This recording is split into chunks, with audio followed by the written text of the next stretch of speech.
well. I have a lot of information. I've been through this process. I know what people go through. And so that's how I got to where we are here, and I need to get the clicker. So, overcoming emotional eating. The thing we're going to kind of start with is, what is emotional eating? So, why do people emotionally eat? And the answer, to avoid uncomfortable emotions, feelings, or situations. What is emotional eating? It's using food to make yourself feel better, eating, satisfying emotional needs rather than to satisfy physical hunger. A lot of times after surgery, people eat and they're like, why am I eating? Like, I know it's not meal time. What's going on? And what I see more frequently than anything is unresolved anxiety. So feelings that come up that we can't necessarily name or source or describe. It's just uncomfortable. It's just discomfort initially. Sometimes it's bigger. Somebody's yelling at you. So this is something that we call stress eating, head hunger, comfort eating. And it's important to also know what the link is between emotional eating, crises, and life stressful situations. Sometimes it'll let you turn it, sometimes it won't, just so you know. It goes back to childhood or young adulthood, and if you look at how it started or when it started, it's usually now become a habit. Like how it started or why it started is usually no longer like the question. You know, in the counseling world, maybe you want to go back there to discover the why, but is the why actually going to help you? Sometimes it will if you have to resolve pain, but sometimes not necessarily. So a lot of times what I'll see is people who are not allowed to show emotions in childhood. So if you're not used to showing emotions, or if you're not able to access emotions, then that's the issue. The issue is that you either were not allowed, you don't know how to process them, you don't know how to feel them, you don't know how to identify them, and then what's the first thing that you go to? Food. So how do you stop it from happening over and over again? You take back control over yourself in your brain consciously, but that begins with self-awareness. And I'm going to teach you some more things behind that, and I'm going to talk a little bit about the science. Does boredom fall into any of that? 100%. Okay. 100%. Because boredom is an emotion, even though it's not necessarily characterized. And the thing that I haven't even talked about in here, but I did talk about this weekend at the event, was there's also a link between ADHD and obesity that is in the literature, but one of the things is the frontal cortex, the executive functioning system. If you're bored and you don't know how you're feeling, then what do? You go for something, and that's exactly what we're kind of headed into now, is the neurotransmitters within the brain. So, brain neurochemistry, dopamine. We get a dopamine hit when we complete something. Yay, I won, I'm done, awesome! We also use it for motivation to get things done. So what I've seen a lot of times is, if I just have that one piece of chocolate, I'll feel better, and I'll be able to do X, Y, or Z, right? Dopamine hit, right in the brain. It also helps you with satisfaction, right? So serotonin, feel good. Oxytocin, the love hormone. Endorphins, right? We all know exercise gives you endorphins. That's what everybody tells you. It is true. Euphoria, and it reduces the perception of pain in the brain. Okay? But what's interesting about this, and the link between this and overeating or emotional eating, is that oxytocin, it was actually found that when there was higher levels of oxytocin and higher production of that love hormone, people did not tend to overeat. It was when there were lower doses, or people weren't feeling loved, or people weren't feeling appreciated, or people weren't having those connections, that they would reach out for something else that would give them that feeling. Same thing with the endorphins. Well, I don't want to move, I'm really comfortable right here, but then again, to reduce the perception of pain, what do people more likely do? Eat. Serotonin, what do people do to feel good? Eat. To get a dopamine hit, to feel better, they eat. So the behavioral responses are, any of these neurotransmitters, right, can be utilized through food, right? So what we want to do is also recognize how these impact when someone, let's say before surgery, goes on a diet, right? So you feel deprived, you feel like there's a lot of pain going on, right? And so it has a lot to do with the brain neurochemistry, especially since there's that leptin and ghrelin that's also, when you go on a diet, those increase, right? And tell your brain, oh, I'm hungry, I'm hungry, I'm hungry. Well, because you are. And then they're also, these other brain neurochemistry, going on. So what's the behavioral response? The attempt to suppress pain and increase pleasure. How do you increase pleasure? You eat. So I'm going to give you guys some different tools today. And how you've always thought is what the habitual thoughts and beliefs are. So it's important that we get you off the habit train, the old habit train, the autopilot train, and kind of derail you and set you on a new set of tracks. Okay? So, however, we got to talk about the barriers to growth. So before we put you on a new set of train tracks, you've got to know what's facing you that could stop you. So focusing on past failure, learned helplessness. And I talked about this last week as well. So it is Martin Seligman, who has the Positive Psychology Institute in Pennsylvania. He has a whole book about learned optimism, but he talks about learned helplessness. And one of the things that I see characteristically, and it's also in the literature, is that a lot of individuals with obesity, now I'm talking about those with obesity, not just bariatric surgery, they struggle with learned helplessness. Why bother? Why should I bother? Why should I bother going on a diet? Why should I bother trying to lose the last 20 pounds? Why should I bother? Because they've already convinced themselves mentally and emotionally that they're going to fail. And so when you do that, when that happens, it's already a done deal because you've convinced yourself because of those beliefs. So that leads into a lack of self-belief, a lack of self-trust, right? So I hear a lot of people say, I can't trust myself around food. I can't trust myself around chocolate or chips, or these things are in the house. I can't trust myself around these things. And so there's that lack of self-trust, and you've got to work to shift that, because if that perpetuates, then what you're giving into is those thoughts, feelings, and behaviors that you'll never be able to change, which leads into negative cyclical self-talk. So what we focus on expands. If we're focused on, I suck, I'm awful, oh my gosh, I ate the donut, then you're going to continue to go down that path. Whereas if we're able to get you on the new train track of thinking of like, okay, well, what are my successes this week? What have I done that's positive? Where can I refocus my attention? Then you're not focused on all the negativity. The history of the dieting mentality. For post-ops, I gotta tell you, I'm not a big believer in what is it called? The pouch reset. Oh, yeah. I hate those because it throws you back into the dieting mentality. If somebody feels stuck inside their pouch, I usually tell them, go back to the basics. Go back to your protein, go back to your water, go back to your supplements. And if you really want to go back to the softer foods.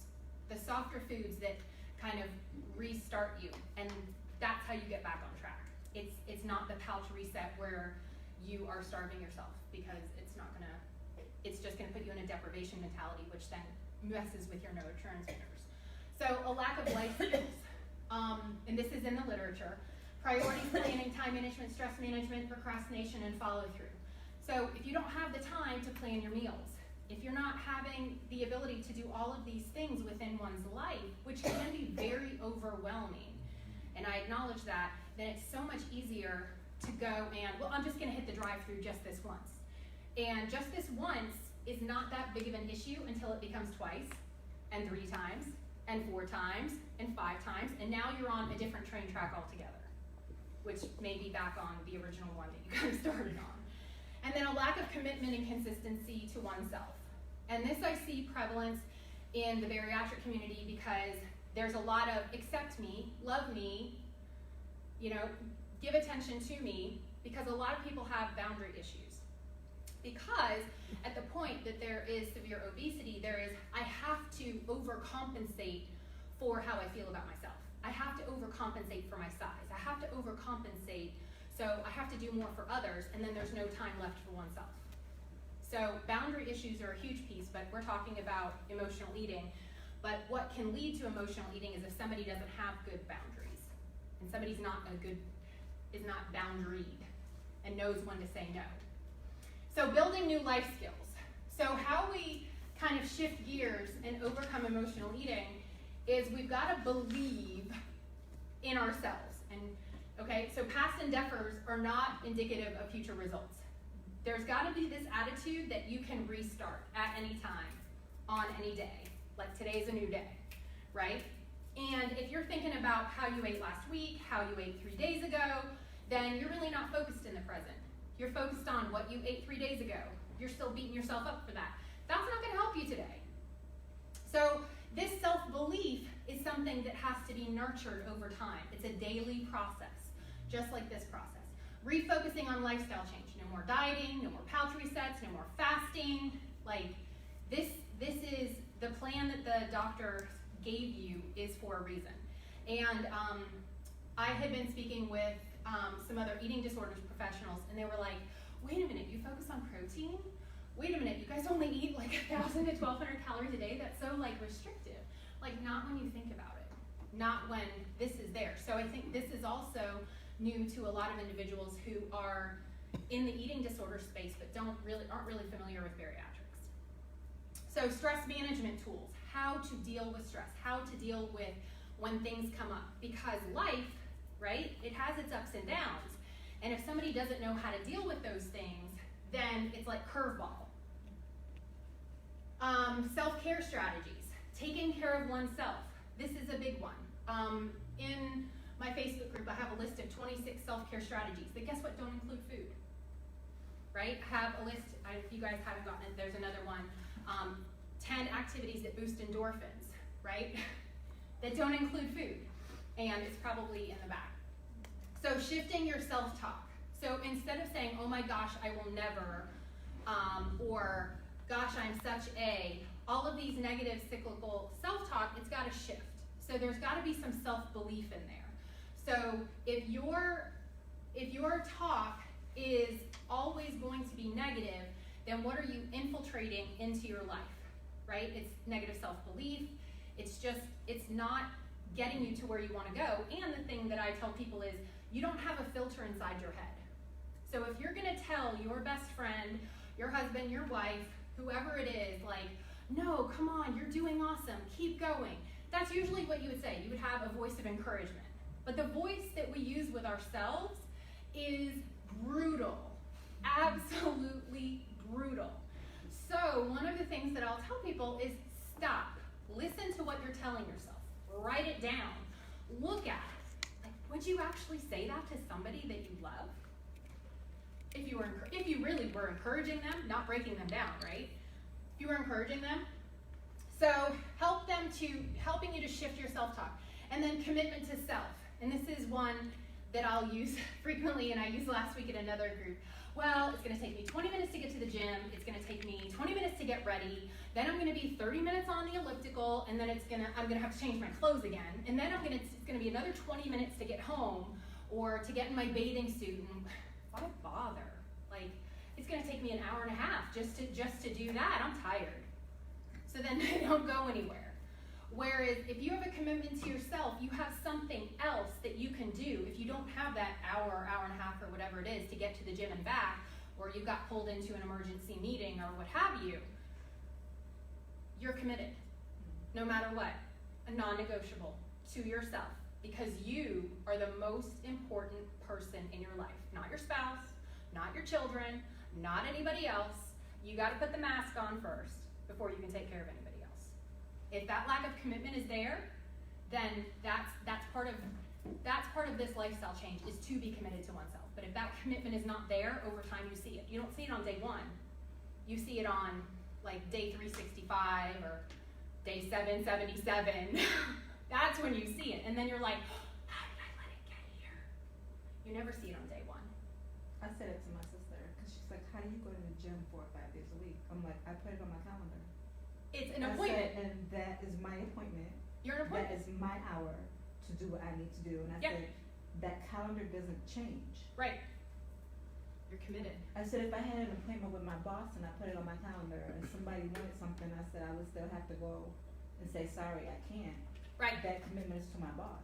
Right. I said, when I put that, say, gym time on my calendar for that hour, that's my commitment to me. Right. She was like, oh, I never thought about it that way. However, most people are more committed to someone else because there is that sense of accountability of something's going to happen if I don't show up. What happens if you don't show up to the gym?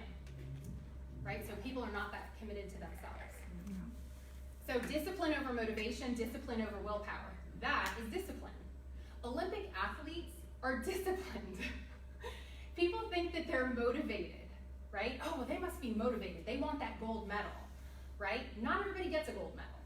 Like, there's still uncertainty there, right? So people say, well, I'm not because I'm not 100% sure I'm gonna actually lose the weight, right? Because past endeavors are not indicative of the future results. Well, I haven't lost the weight in the past, so how am I sure that I'm gonna do it this time?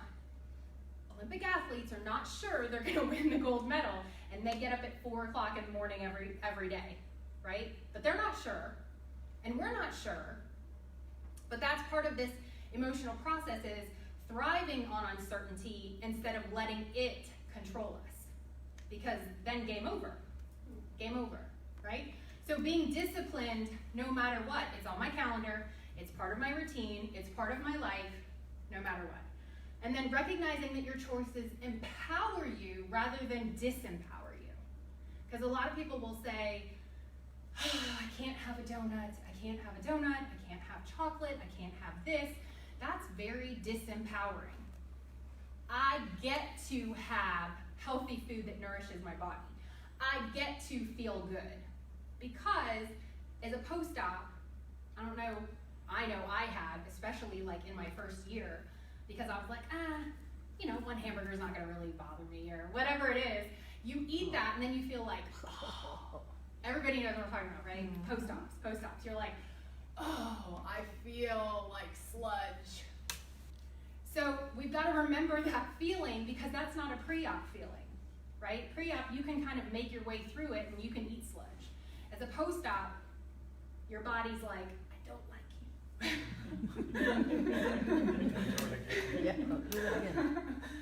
Okay, so recognizing that your choices empower you, and then shifting that dialogue of how is this food going to make me feel? Okay, and then all of this requires practice. This is a marathon, this is not a sprint. Kristen. So all of this requires practice. Kristen, once you had said something to me about 5 seconds to make up your mind. Can you... Oh, yeah. So the 5-second rule. So it's not on this presentation, but I use, Mel Robbins has a book called The 5-Second Rule. It has nothing to do with bariatrics. But one of the things that she talks about in the book, The 5-Second Rule, is that you, and I think it was in her book where she said, you can make a decision in 5 seconds. If you take longer than 5 seconds to make a decision, you're like down for the count. Your brain has already made that decision for you, you're done, you're toast.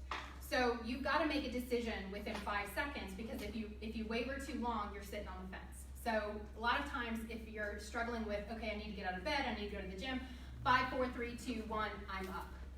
And you just do it. Because if you think too long, like the whole story or scenario that I was telling you guys, it's gonna take me 20 minutes, oh, then I gotta boil an egg, and then I gotta take my kid to school. You've talked yourself out of it. Whereas, even the 5 seconds of, you know what, I'm gonna do, I don't know, a beach body workout or something in the house, or I'm gonna go do a YouTube video, or I'm gonna go do yoga, or I'm gonna go downstairs in the basement and walk on the treadmill. And I'll give you my own self-talk. There was a day a couple weeks ago where I wanted to go to the gym, but I looked at the clock and I was like, I'm not gonna have time. It's the same thing. It's gonna take me 10 minutes to get there. This own talk. And I was like, but I have a treadmill in the basement. So I went in the basement and I was like, I don't like this. I don't like this. And then this little voice came into my head, and Kristen, my inner guide talking, this is what you tell your clients all the time. So I put on some music, and I was like, this isn't so bad. Oh my gosh. And then before I knew it, I was at 30 minutes, and I was like, I totally rocked that. Because I distracted my brain away from the discomfort, right? But if we're focused on the discomfort, we make it bigger. Like in that first 3 to 5 minutes, it felt like I was on the treadmill for like 2 hours. Oh my gosh, are we done yet? And it's that we have to distract ourselves. We have to switch what's going on in here, because this is the master computer. This is where we need a reboot, right? So this is fixed, but this isn't. So that's what we have to work on after, okay? So knowing isn't enough. So where I see the biggest part of the struggling process is not that you're not educated. It's not that we're not all educated. I see people all the time that know what to do. I know what to do. I knew what to do before surgery. It was the implementation part that everybody struggles with. So reasons implementation is difficult. Emotional resistance, well, because you believe it is. Because you believe it's hard. And I just gave you my own example. Going down the basement is hard, right? So when I'm able to shift that, I'm able to make an awesome workout. The same thing for anybody else. This is the master computer. We have to take back control because it is on autopilot, and it's like the inmate is running the asylum. We have to take back control, right? Acting out on autopilot. So Tony Robbins says, if you do what you've always done, you'll get what you've always got. And we didn't go through this process. We didn't have this procedure to go back. So we've got to do something differently and practice, practice, practice over and over. And then, of course, what are the other things that keep us stuck? Overthinking, rationalization, fear, playing it out in your head, and removing emotions from the equation. I just don't feel like it. I just don't feel like it. Or it will be uncomfortable. So again, one of the other things that happened to me Monday, it wasn't that I didn't want to go to the gym. I was planning to go to the gym, but I was just in a bad mood. I woke up on the wrong side of the bed. I was like, it's going to be a crappy day. I don't want to have to deal with this or that. And it was just, I was in my head. And so I went to the gym, and I had sent a friend a Voxer voice message before I went to the gym and ranted. And then after the gym, I sent her a totally different message. I was like, I feel so much better. I think I figured things out. And da-da-da-da-da. Because I cleared my head. I got out of my head, and I got physically into my body. And she left me a message like, wow, sounds like you figured everything out. So a lot of times when we're able to use the exercise, use this movement to get out of our own heads, because we cannot use the same thinking that created a problem to solve it. Something has to change in here. And when we're able to move our bodies, that helps this computer work better, which is why exercise is so important. I see people all the time say, well, should I exercise after surgery? And obviously there's this 3-month waiting period. You want to wait until you've been cleared and so on and so forth to do any kind of heavy lifting. But the thing that's most important about it is that it helps you process your emotions, and it also gives you those endorphins and really gives boost to all of those neurotransmitters. And then when we move the emotions from the equation, I just don't feel like it. Again, we've got to make it a non-negotiable, right? It's whatever you're eating, chicken and broccoli or whatever that food is. If you're like, I don't feel like that, but you know what, I really feel like X, right? Is that giving into the emotions, or is that taking back control? So that's how we refocus. And then all the time that we take creating the stories, all that does is it gives us inaction. So that's not implementation, because it just creates more inaction. We're not really doing anything. We feel like we've done something because we processed a bunch of stuff up here, but we're not really doing anything. Okay, so moving past and through the emotional resistance, and sometimes asking questions like, what is this resistance really about? Is it about me? Is it about my feelings? Is it about what I think at the gym? Is it really a time thing? Or is there something else going on? So sometimes asking yourself some questions, because it's sometimes below the surface, it's not always just a time management struggle. Okay? So creating lasting change takes action. So I just told you guys that if we play it out too often, there's inaction. So something has to change. We've got to install new positive, encouraging beliefs. So again, new self-talk, right? And it's more than just cheerleading. Like, you got it, you can do it, you're awesome. There's got to be something that you believe in yourself that's more than just basic cheerleading. Because basic cheerleading will literally only get you so far. There's got to be some positive encouragement and even some goal setting, which I have, the next thing, that get you excited, right? That get you excited about where it is and how you're going to feel. So installing new positive beliefs is, I am, whether it's I am now or I'm going to feel so great in my body. It's gonna feel so great to move. So installing new positive beliefs, I'm going to look and feel great, versus I'm never gonna get there. Oh my gosh, this is so hard, right? We've gotta flip this is so hard to, this is getting easier every day. So we've gotta flip it. This is getting easier every day. I'm one step closer. So really shifting how you talk to yourself, creating lifestyle habits that stick. So I see a bunch of people in all of these online bariatric communities that they meal plan on Sundays, they meal prep on Sundays. And that is huge. And one of the other studies showed that self-monitoring, which is tracking what you eat, is one of the biggest predictors of post-op weight loss success, keeping it off long term, is people who self-monitor. Whether you do it handwritten, whether you do MyFitnessPal, you're tracking it, right? Commitment to self. So when you're committed to yourself, again, this no matter what philosophy, then you know that you're important. And this is a lot of, going back to the emotional piece, a lot of people struggle with, but am I worth it? Am I worth all this? Am I worth all this change? Because they're so busy doing things for other people that it's very difficult for them to be committed to themselves because it sometimes feels selfish, right? But on the surface, it's, I don't have time, I'm so busy, or I have to take care of everybody else. And so they're selfless, thinking that that's gonna help them to change. But being selfish is not a horrible thing. Because again, in order to drive the boat, you have to be healthy. Because who's gonna drive the boat if you're not around, right? Practicing consistency over and over and over. Because this is a new shift. This is lifestyle change. If you've been living in this body and doing things the way that you've been doing them for 5, 10, 15, 20 years, 3 months is a drop in the bucket. 6 months, a drop in the bucket. So I'm almost 5 years out, and there are days where I still struggle. Like, this is lifelong. This is long term. And it's really making this the priority. Your insight and awareness, practicing consistency, insight and awareness. I'm experiencing stress, or I'm in a state of overwhelm. So a lot of times what I'll see in different people is that it's not necessarily the high stake stress where people struggle the most.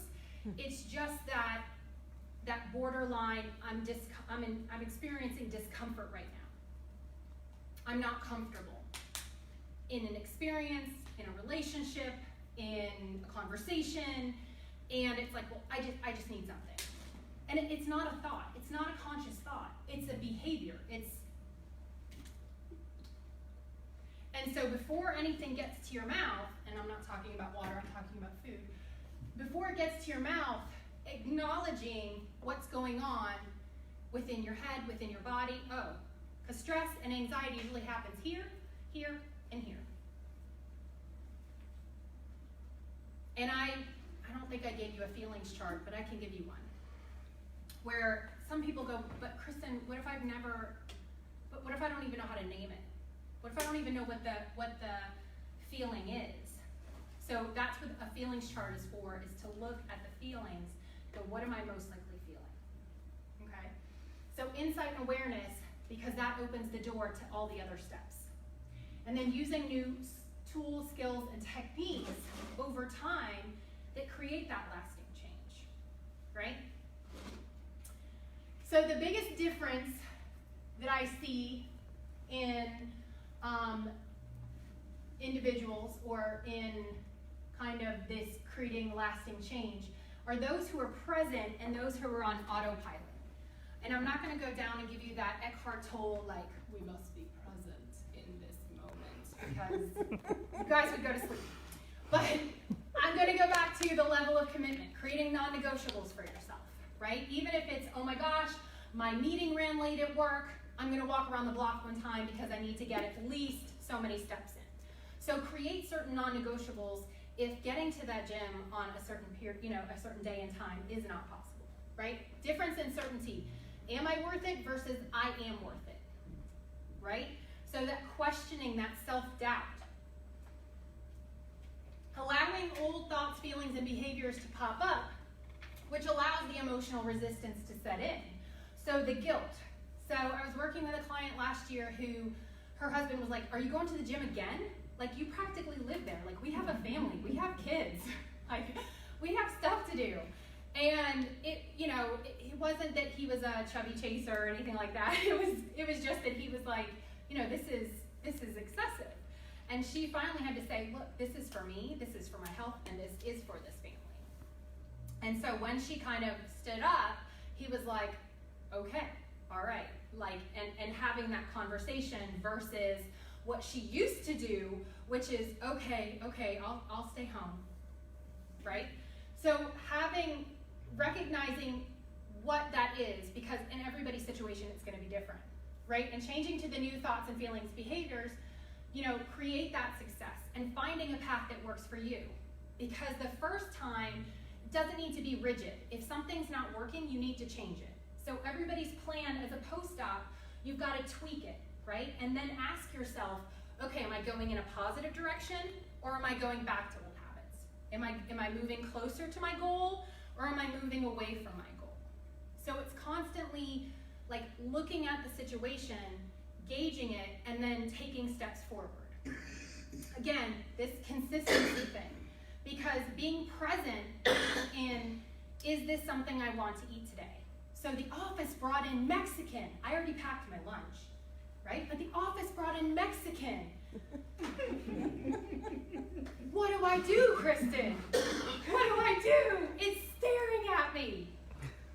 Not only did they have Mexican, but they had the churros, the little sugary dough thingies. And it was staring at me.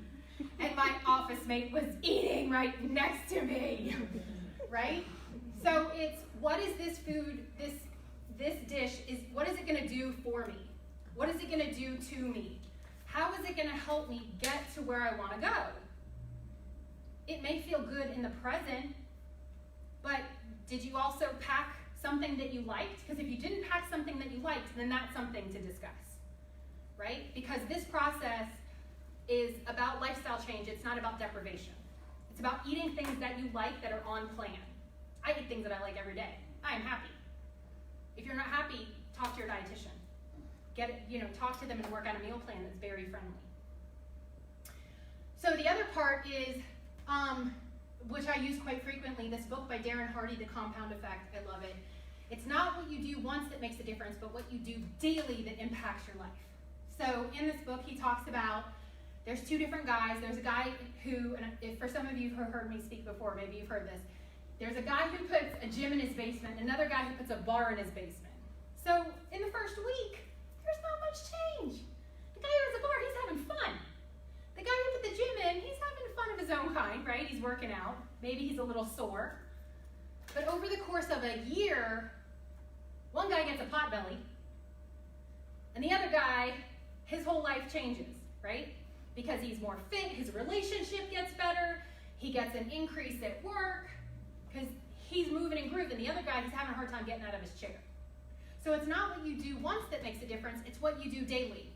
I think there's that movie, that Netflix, Fat, Sick, and Nearly Dead, the guy who eats McDonald's for like a long time. I could be getting the movie wrong, so forgive me. And then he does the juicing thing.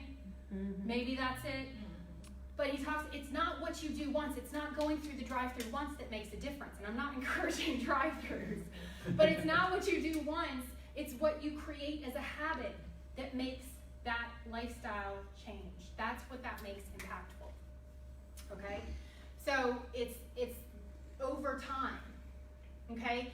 And then looking back at autopilot, when we're on autopilot, it's that lower level thinking. We're not using our higher executive functioning of, oh, what do I do now, right? So if you're in a car and you see a car out of the corner of your eye coming, right? How are you gonna act? You're gonna swerve because you have 3 seconds to act. So when you're on autopilot and your boss goes, hey, we're having a meeting in 5 minutes, and you're like, oh my gosh, I haven't eaten lunch yet, I have to eat something. Okay, you go to the break room, there's food there, you pile it on, you eat it, right? That's autopilot. You're not really thinking it out, right? It's reactions versus responses, right? Not in this situation, but there's also this emotional state of overwhelm, right? So there's the internal dialogue, what am I gonna do? How am I gonna get past this?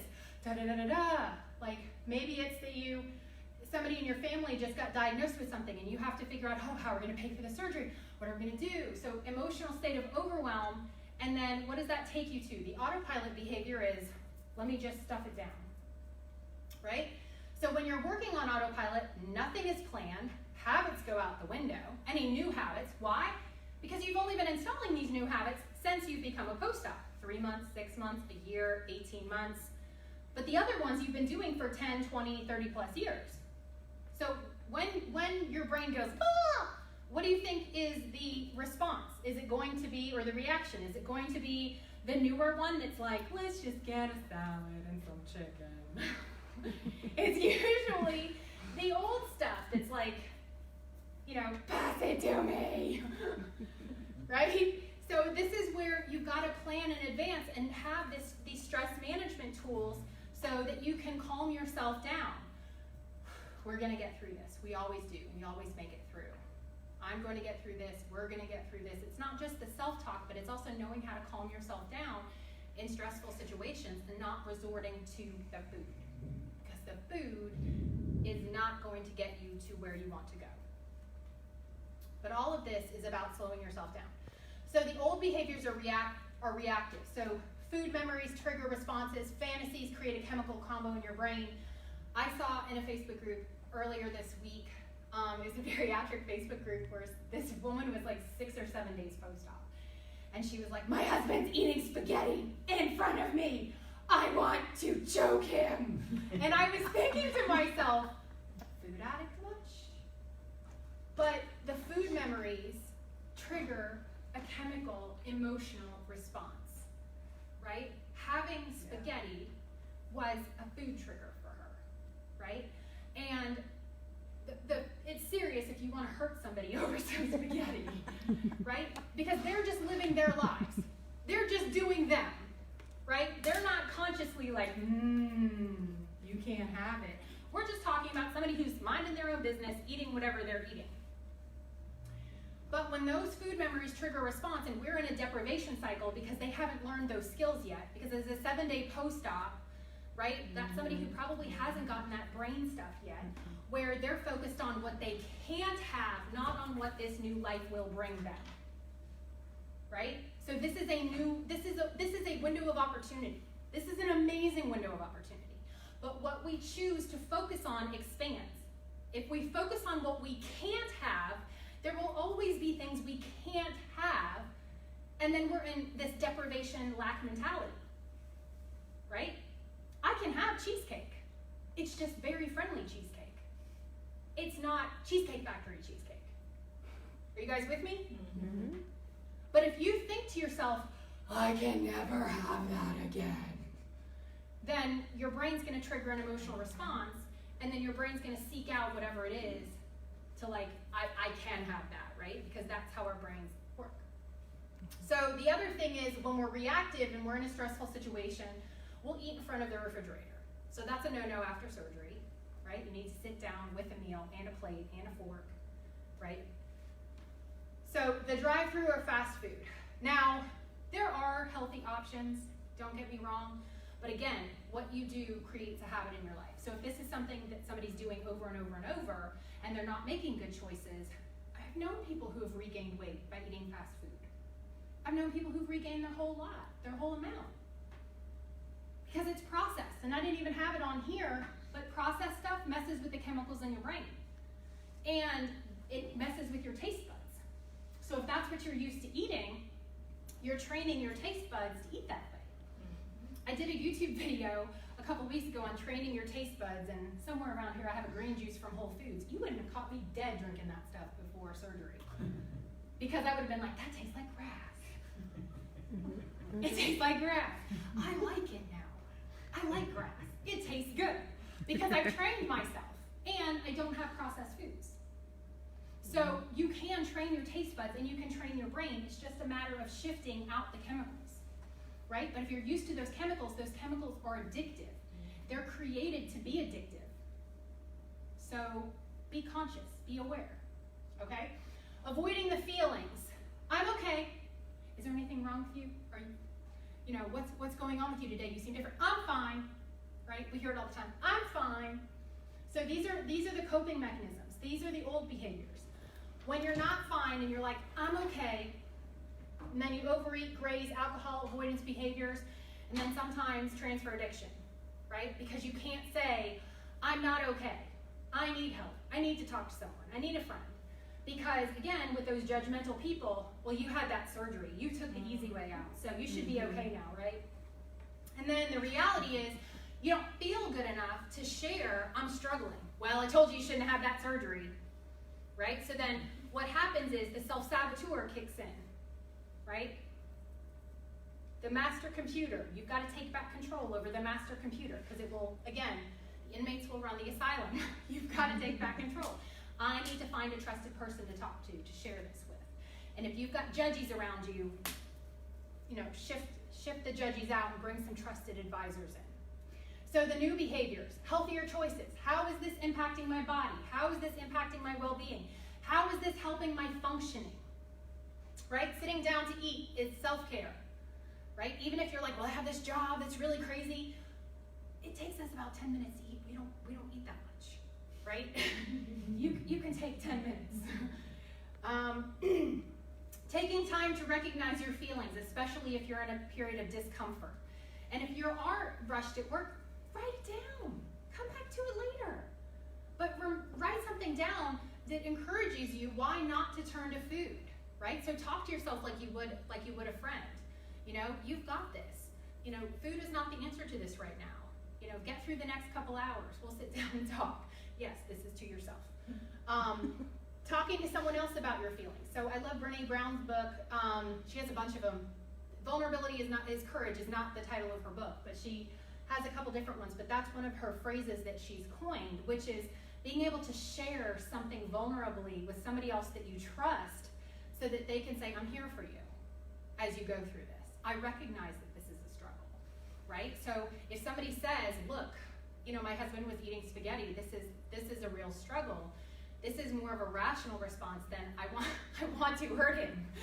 But it's more of a, I'm really struggling. I didn't realize how hard this would be, right? Acknowledging that to yourself, acknowledging that to someone else, and then moving through those feelings. Because it's more than just the food. There's something else that's going on that goes beyond the food. And then moving from a reactive state to a responsive state.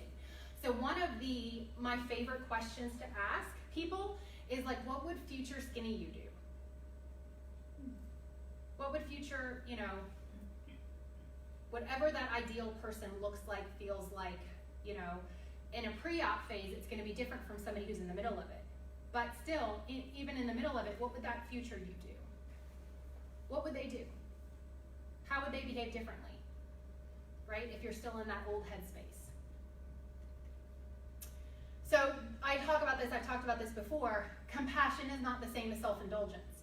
And the reason I talk about this in emotional eating is because we've all seen the Bridget Jones diary, like she's crying on the couch with a container of Ben and Jerry's, right? So the media representations of emotions and eating, where's the Ben and Jerry's, right? So self-compassion, being compassionate with oneself is not using food to cope, right? So Kristen Neff, who is a researcher out of the University of Austin, uses this in her self-compassion studies and teaches people how to be kind to oneself.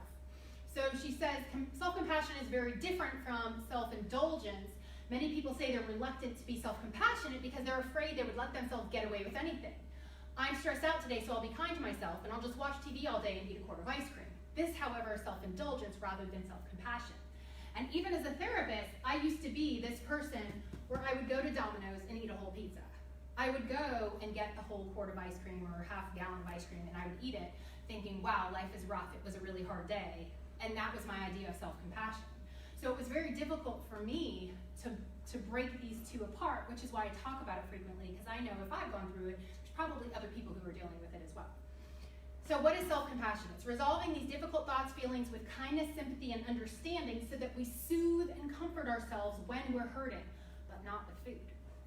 Research has shown that self-compassion greatly enhances emotional well-being, boosts happiness, reduces anxiety and depression, and can even help maintain healthy lifestyle habits such as diet and exercise. So there was also somebody that talked to me and said, well, I don't think that eating kale is self-compassion. I think a donut is self-compassion. And I'm like, nobody's telling you to eat kale, but having a healthy diet and exercise is going to help change those, the neurotransmitter functioning within your brain. It's going to help shift how you think and feel about yourself. It's going to change, not only the chemistry within your body, but it's going to change how you move, because how frequently you move is that if you don't use it, you lose it, right? So you've got to change how you're doing things, and that is self-compassion. because when you do those things, you are loving yourself, right? Because your health gets better in the long term and it increases overall well-being, not just brain well-being. So how to stay on track emotionally? Everybody's like, we gotta stay on track, we gotta stay on track, we gotta stay on track, right? Staying on track with a bariatric program is protein, water, supplements, exercise. Am I missing something? Protein, water, exercise. I want to say sleep. Supplements, That's a good one. protein, water, exercise, supplements, Vegetables? I don't know. sleep. I would say sleep. Yeah. Because the two biggest predictors of weight regain, sleep and stress. Sleep and stress. So how to stay on track emotionally? Know where you are and recognizing when you're in overwhelm. Because that's going to help you to shift out of it if you're able to recognize where you're at. Okay? Acknowledge your emotions to yourself. Cry it out. Let it out. When you let it out, you're able to process it. If you're not a crier, you don't have to cry. I know you're saying no. You're not a crier. Not really. Call a friend. Talk it out, right? So family, friend, therapist, sister, brother, whoever.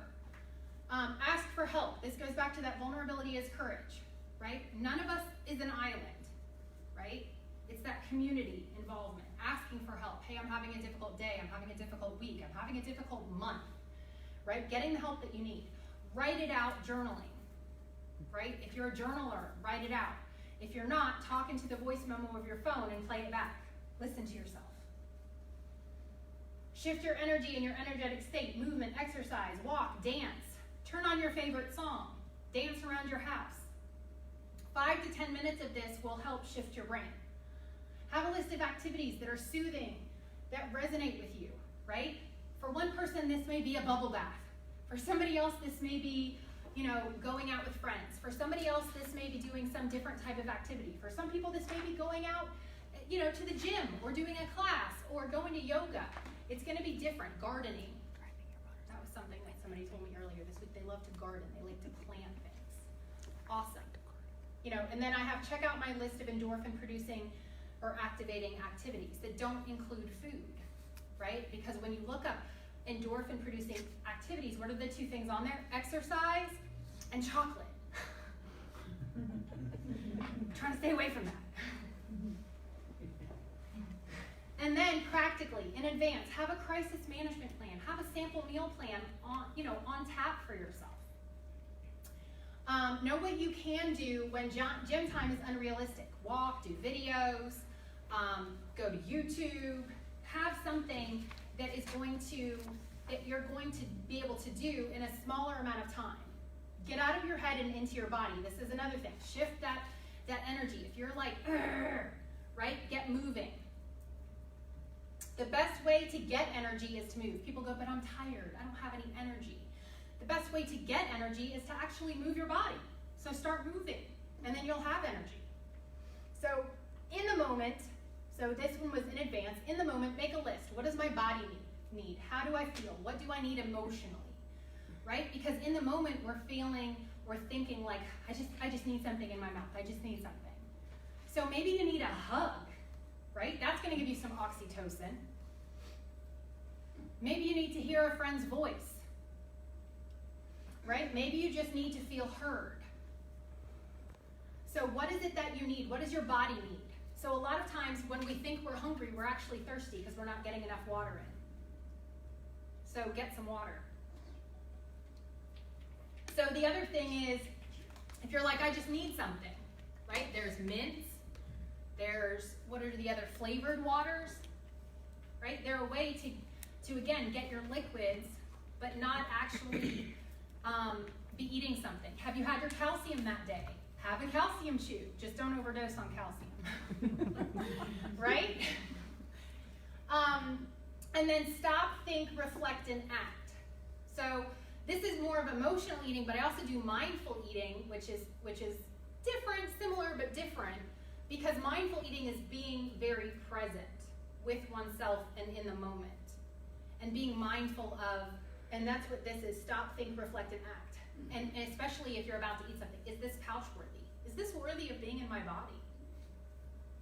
Right? So this is not that you're never going to be able to eat X, Y, or Z again. This is this going to help me, heal me? Or is this going to, again, distract me away from where I'm headed? So I saw somebody that said, oh, but I'm never not going to eat pizza again. And it's like, this purpose is not for deprivation. Asking these questions, it's not for deprivation. It's to get people to think and make conscious, empowering choices. This is not about judgment or guilt or blame, right? We're all adults. And I strongly suggest that people live by the 80-20 principle, which is that you eat really good 80% of the time, and then 20% of the time you can indulge, right? But you've got to be in control for that to happen. And if you're not in control, sadly, the numbers are going to be reversed, right? And then these are my references. Any questions? If you want to close that, you can.